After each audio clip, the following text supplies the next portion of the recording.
Welcome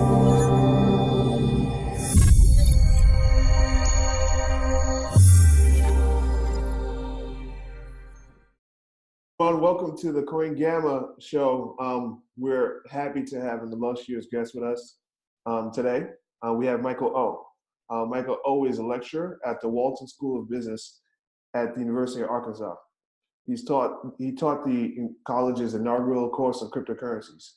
In addition to that, he also advises various crypto projects, including heading a STO for a fintech company and assisting in token economics for other blockchain-based companies, in particular a subscription platform. Prior to entering cryptocurrency, Michael has a very long, illustrious background in the traditional finance sector. He worked at Rowe Price, and he even did a stint in the government, working with the U.S. Treasury office. He got his MBA from MIT and his MPA from the Kennedy School, both in Cambridge, obviously. Michael, thank you for spending time with us today and lending us some of your insights. Please add to any part of your background that I might have missed. No, I think you captured most of it. My background is in macroeconomics and finance with a specialty focus on emerging markets. And earlier in my career, I was more micro in terms of having done some consulting and corporate finance. But I think a turning point in my career was when I was in Asia during the Asian financial crisis. And that was a really gripping experience, personally, because we had family there, and to sort of see what they were going through was pretty unnerving, but also gripping as far as, and there are a lot of big questions that I think a lot of people were grappling with in terms of why was this happening. Countries were trying to do the right things. If you're being punished by global capital flows. So are we talking about the crisis in what, 97, 98? 98, 99. Okay. And what country in particular? So I was in China at the time. Okay. So, you know, the ground zero was Southeast Asia, but then it sort of like expanded into East Asia. So I sort of saw it kind of unfold and kind of raised a lot of questions, and was, again, sort of a gripping experience, motivated me to go back to grad school, as you noted. And then from there, went to U.S. Treasury and did a lot of work on international debt policy, like debt relief, debt restructuring, debt relief as a form of development aid. And then from there, went to the markets at T. Rowe, where I was a sovereign analyst and responsible for investment recommendations for emerging markets, debt and currencies. And I did that for a number of years until recently my wife got a pretty compelling opportunity at Walmart. So she worked out of the DC office for a little bit, but had to come out here to Arkansas. And that's where we are right now. And this is where I discovered crypto, of all places, right? Of all places, the place. Yeah, I mean, obviously the number one, I don't know if it's still number one in market cap. I think it's Amazon, but obviously huge company, a historic company. And so was it through connections at Walmart? Was it just kind of hanging out in Arkansas? How did you come across it in particular? Yeah, it was interesting. I thought I was going to join Walmart in some capacity, but I made friends with a local entrepreneur who was really into crypto. He was selling me on the idea, and I was very skeptical, but I started to do my own research and just found it to be very interesting, and I found crypto to be very familiar and unfamiliar. Familiar insofar as when I was looking at networks, I felt like I was kind of looking at quasi economies in terms of having to understand monetary policy, in some cases fiscal policy, governance, politics, network competitiveness, things like that. The unfamiliar part being sort of the disruptive possibilities of this new technology, and of course, after I tried out Bitcoin and, jaw dropping and seeing, did this really happen? That was sort of part of the experience of falling down the proverbial rabbit hole. Awesome. So how did you experience, obviously you've had a lot of experience in traditional finance, as I've said. You've seen kind of a financial crisis out in Asia in the late 90s. You even, I'm not sure where you were working during the 08 crisis in the US, but you've seen that as well. So did that have any impact as to what made you, the lens at which you looked at crypto when you heard about it?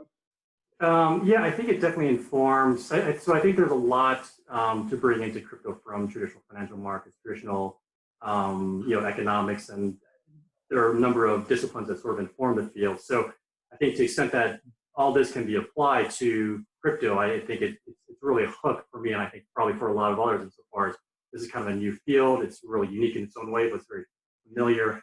So yeah, I definitely take the experiences I had there, and trying to apply that, so as to further, projects or just the space in general through my past experiences.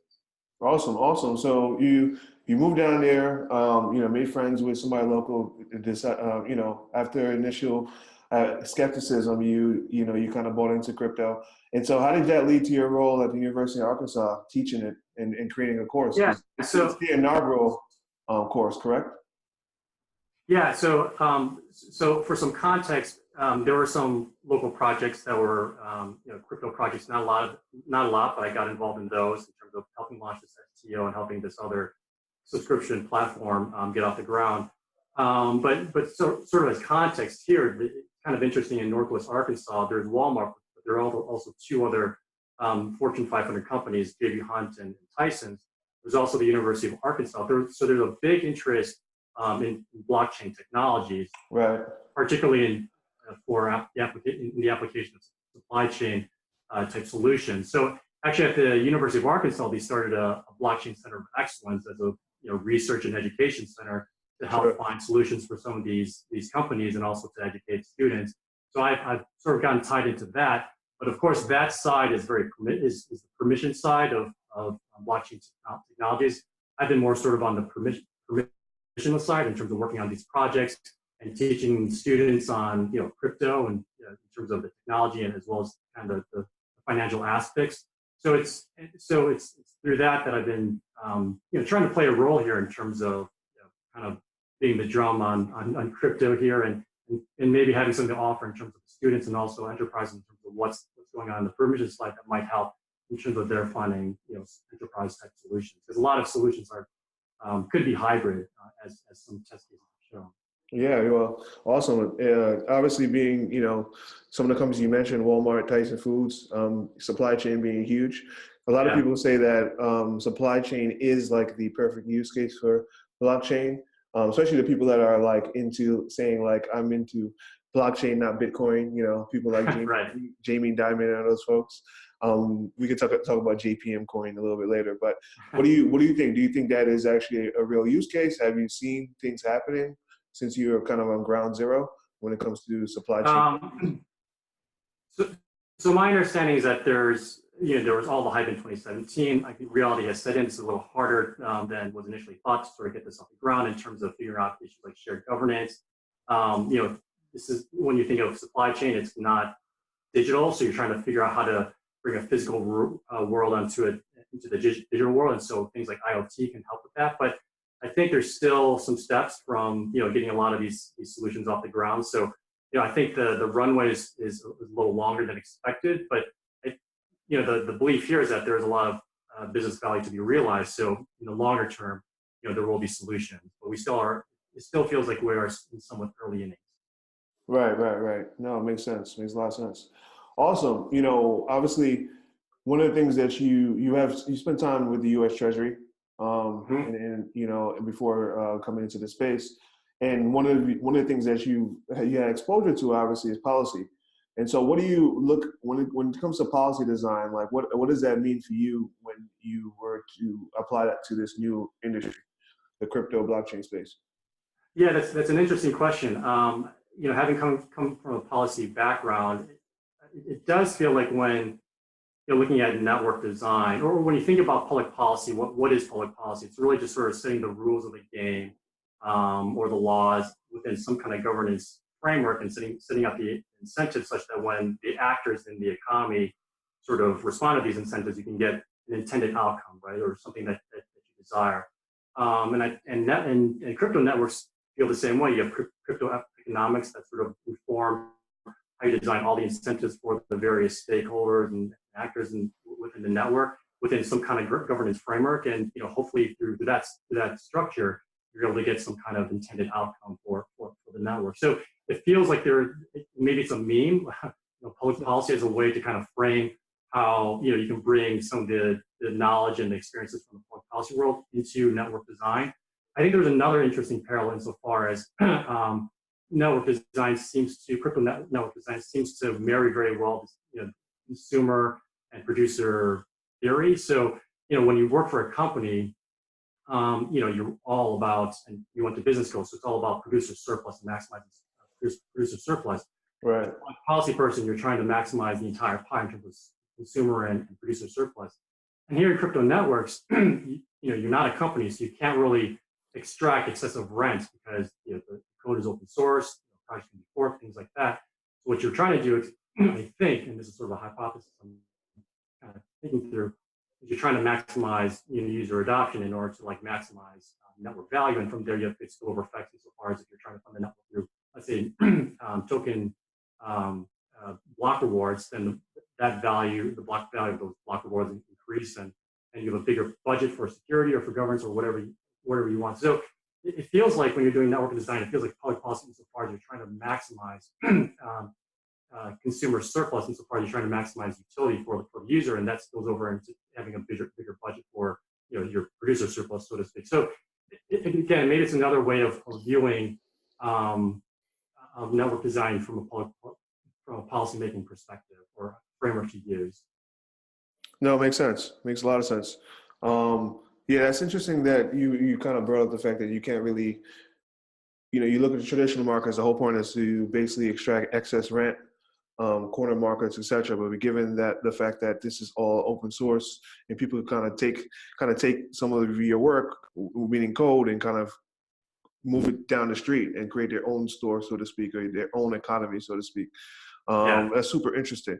Another level of policy. So obviously, understanding how traditional policy works within the token economics is one thing. But what about the fact that people are saying that, it's the lack of regulation into this space is what's keeping the bull market from returning, right? So the SECs have kind of dragged their feet. In addition to my role here at CoinGamma, obviously I work with token tax, so taxes is something that we look upon as well. And the IRS is pretty slow when it comes to creating regulation around that. What are your thoughts? Do you agree that it's slow? Do you think that's going to happen? Do you have any prediction as to what direction the DC will go on this space? Yeah, that's another great question. I'm not sure I have tremendous insights here. I mean, I did have a meeting with one of the commissioners a few weeks ago, Commissioner Peirce, and I think we all know that she's on the side of innovation. I think broadly they're trying to tread very carefully and take a stance where they're not stymieing innovation in any way. So I think that part is good, and they're trying to move very slowly and very deliberately. I think from the conversation I had with Commissioner Peirce, clearly they're trying to grappling with a lot of issues, and I try to pin her down on the Hinman standard. When can security become a non-security essentially?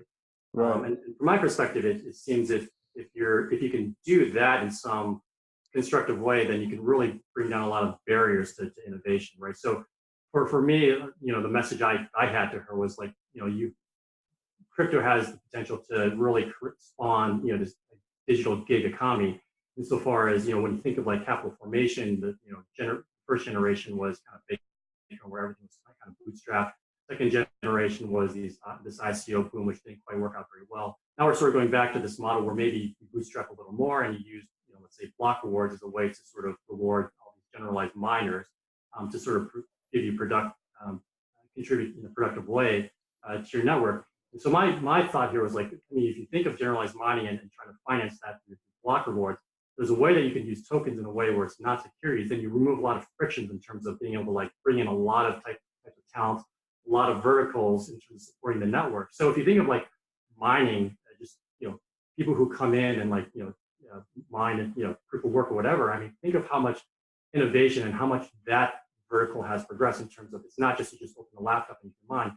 Now you have to have these huge farms, and you have these right. cutting edge technologies with ASICs, and you have to like plug into a renewable energy source and things. So things have gotten really cutting edge and really cut through competitive. Now imagine if you could do that with other verticals, whether it's like dev support or like governance support or financial social services support. And think of like kind of what kind of gig economy you can sort of spawn if these block rewards could be used productively to sort of pay these different actors who are helping to build your economies or your network. So we talked about that, and I think she was very, very open to the notion that, look, if I could sort of work for a network or a crypto network, and I don't have to worry about having to sign a staff and like having a 1-year lockup and proving that I'm an accredited investor and things like that.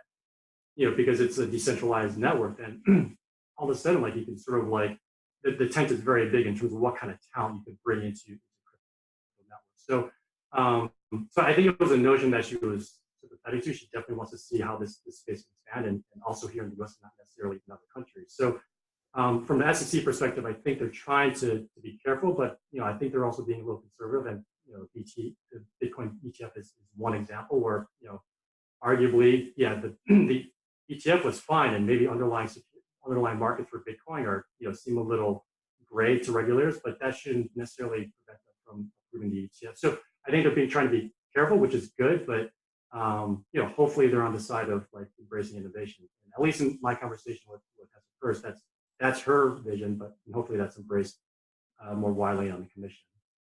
Awesome.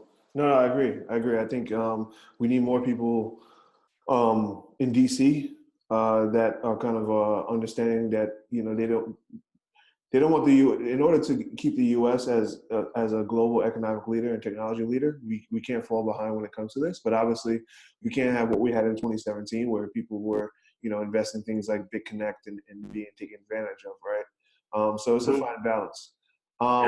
Let's pivot a little bit, right? So obviously, right now, another use case for crypto obviously are places where the economy is not as trustworthy, the government's not as trustworthy, and what's going on right now and what's on top of mind for a lot of people is Venezuela, right? Right. And how right now, as of today, there are two presidents, I believe. One incumbent and one that basically declared himself as leader. And some people call it a coup. Some people say that it's actually within the realm of the Constitution or their Constitution for him to do so. But anyway, what are your thoughts around Venezuela, given your experience? Is it do you think of it? Do you look at it as like failed currency, issue of governance? What are your thoughts around that? Yeah, I think a lot of the chatter around Venezuela in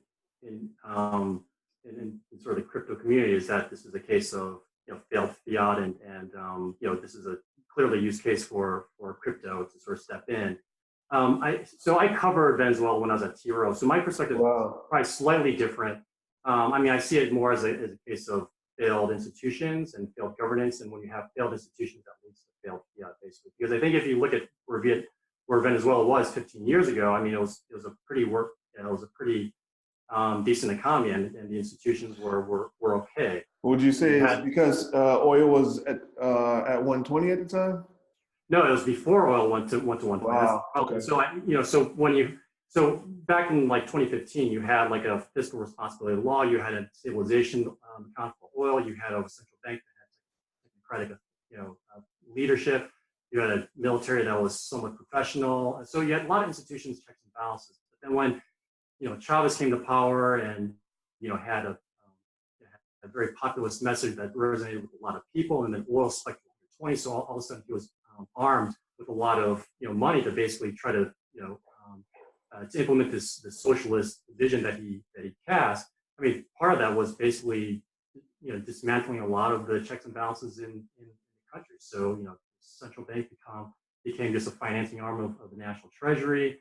Judiciary became basically his puppets, and PDVSA just became like a tool for corruption. So incrementally, all the institutions that were in Venezuela, they weren't very strong in the first place, but they basically became dismantled. So that by the time he died, there was a power vacuum, and basically the inmates took over the asylum, and then he took the country to where it is today. So when I think of Venezuela, I sort of see that there just was a failure of checks and balances to the power that Chavez had accumulated and passed down to Maduro. So I think to some extent there's a lesson there for crypto in terms of like what checks and balances are there, and if you're forking off of another network, are you becoming sort of an echo chamber such that you're not really becoming a very resilient network? So so I think that there's some things to be gleaned from that, and if you have a failure in governance, then I think you're going to have a failure in currency as well. Right. Makes a lot of sense. Do you see Bitcoin being kind of a viable replacement for their now, super volatile currency that is nearly worthless due to the high inflation?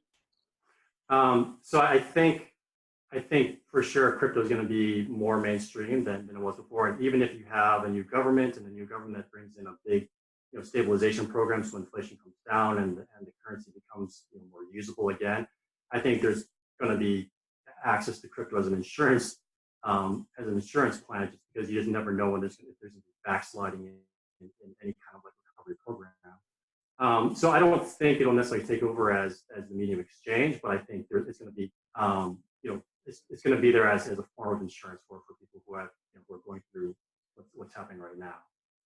No, it makes sense. Makes sense. So I guess, are you saying that you don't see it as do you see Bitcoin created or crypto or any other cryptocurrency becoming a reserve eventually anywhere, or do you just think it's more like a temporary hedge during maybe a country's transition period or power vacuum period? Yeah, it's definitely a hedge. I think to the question of whether it can act as some kind of global reserve, I think it comes down to two questions. What is the state of the world and what's the state of technology? And I think, if we think of what the state of the world would have to be for Bitcoin to become the global reserve, it's probably going to be a world where there's a lot of instability and therefore monetary instability. And it's hard to imagine what that looks like. But it's hard to totally discount because there's a lot of debt out there. There's a lot of high fiscal deficits, and here in the U.S. there's this growing course believing in MMT, in modern monetary theory, which is a fallacy, but it's the notion that you can keep on running large fiscal deficits because you can finance them by printing money.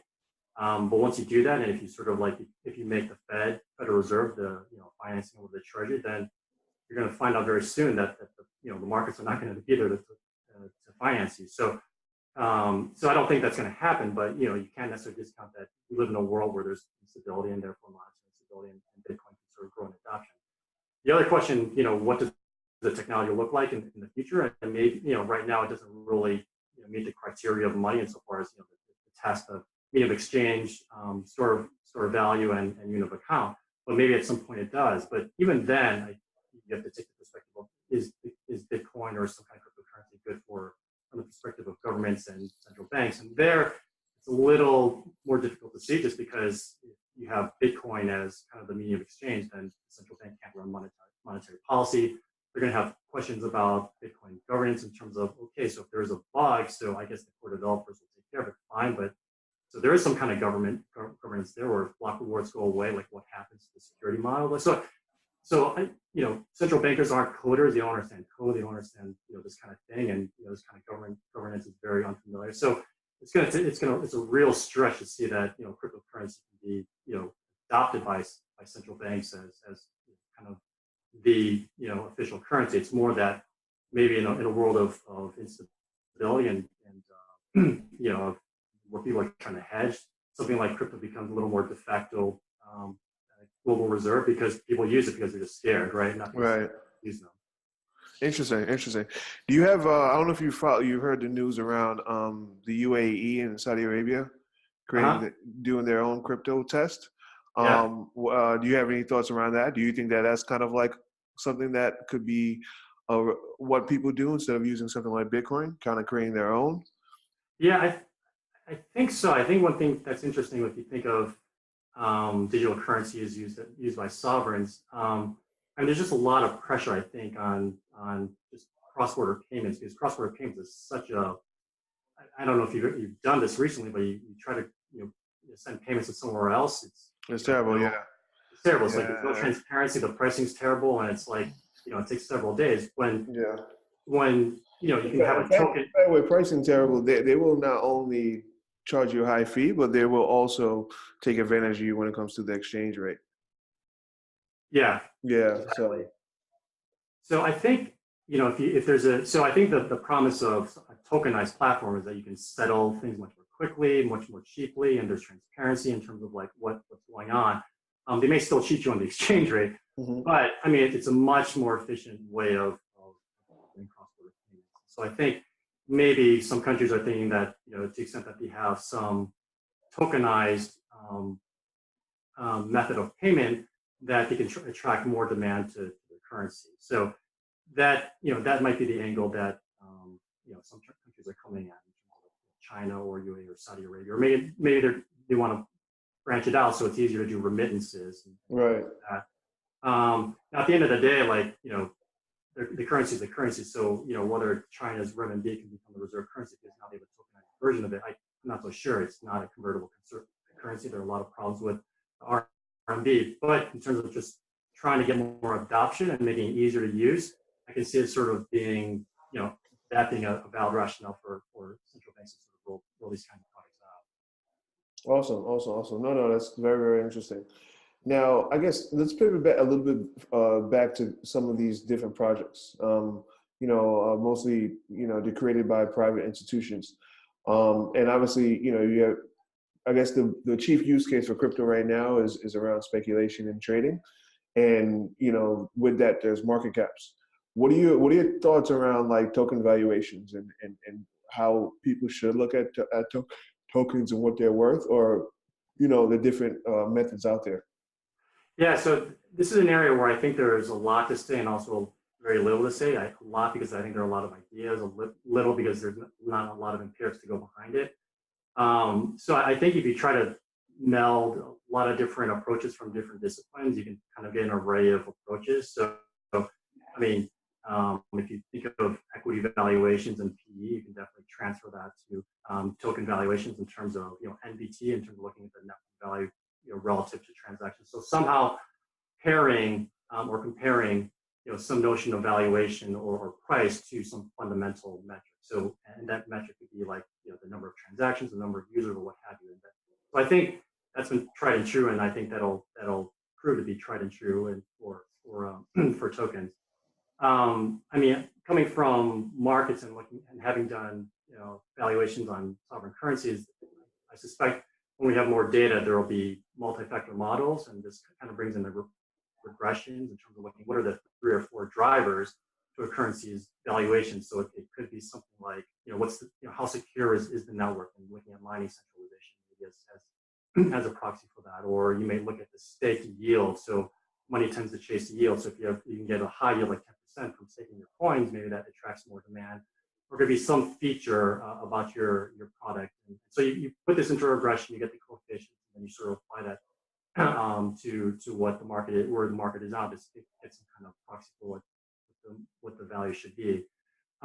Taking it more from a macroeconomic perspective, you could kind of use notions of competitiveness. So just like for, let's say, the U.S. dollar and the U.S., when the U.S. dollar strengthens, exports get hurt. So Right. Thinking about that for tokens, if for some reason there's the currency is overvalued, then it's going to hurt user demand of in that network. And so that could be a signal of overvaluation. And there are other approaches as well, like equation of exchange, MV equals PY. To me, that's a tough nut to crack. I mean, if you look at that equation, that's all denominated in a single currency. So if it's Bitcoin, everything denominated in Bitcoin, it's not really clear how you sort of like translate that back into dollars, because it's sort of a closed system just referring to Bitcoin. So I think there's some technical limitations to that, and it's an accounting identity. It's not really a valuation model. So I think there's some interesting work going on there, but I think that might be somewhat intransigent. So I think right now there are a lot of different tools and approaches, and I think there are some interesting trading kind of technical type of perspectives which are helpful. And I think you just have to sort of use a whole bunch of different measures to see kind of what makes sense. So it's definitely a kind of a growing area for sure, and there are a lot of smart minds being applied to do more research there. Awesome, man. Before we end, you kind of have such a wide array of knowledge and exposure into this space, and look at it from so many different angles, from valuation, from education to policy. Are there any like cool projects that you kind of find yourself following as of late? Or so right now I'm kind of involved in this one project that I'm trying to get off the ground. It's basically Patreon. It's called Patreos. It's Patreon, if you know what that is in terms of you can subscribe or support content Sure. creators. And Patreos is basically saying where where the project is not trying to monetize off of people's content or censor any of their stuff.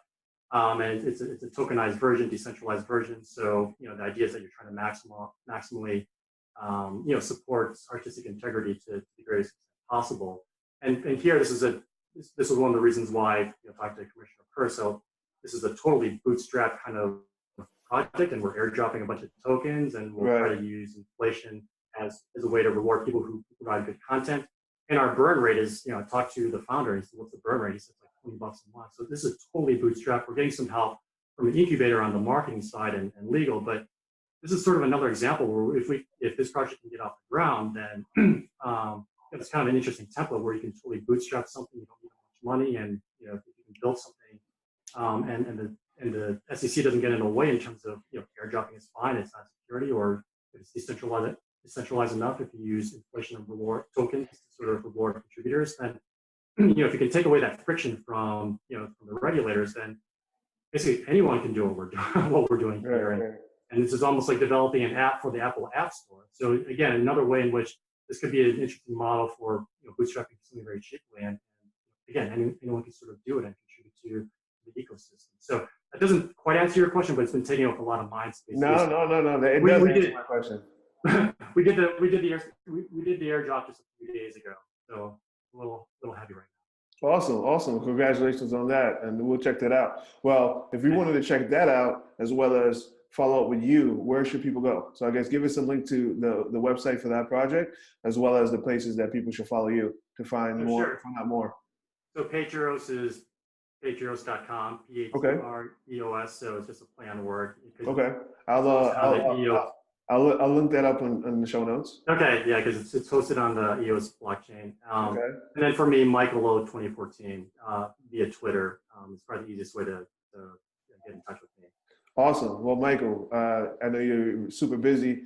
Between a lot of things all the cool things that you find yourself doing within this space. Thanks for lending us some of your time, and we really appreciate it. And so we'll share it out and have our listeners reach out to you with anything that they want to follow up on. Okay, thanks for having me on the show.